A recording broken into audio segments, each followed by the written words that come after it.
I see the FBI's role primarily as threat mitigation. How do we highlight the biggest risk, the most significant threats to our society, to our commerce, to our infrastructure and our way of life, and how do we develop methodologies or protocols to mitigate those threats?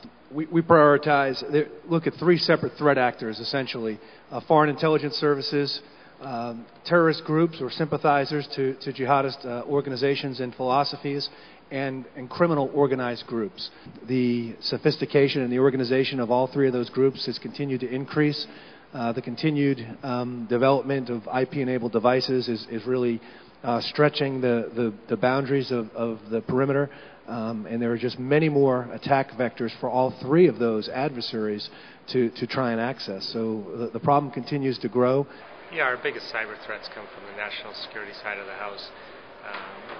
It's no different than the major priorities of the FBI. Counterterrorism and counterintelligence are our greatest priorities, and that's where we tend to focus.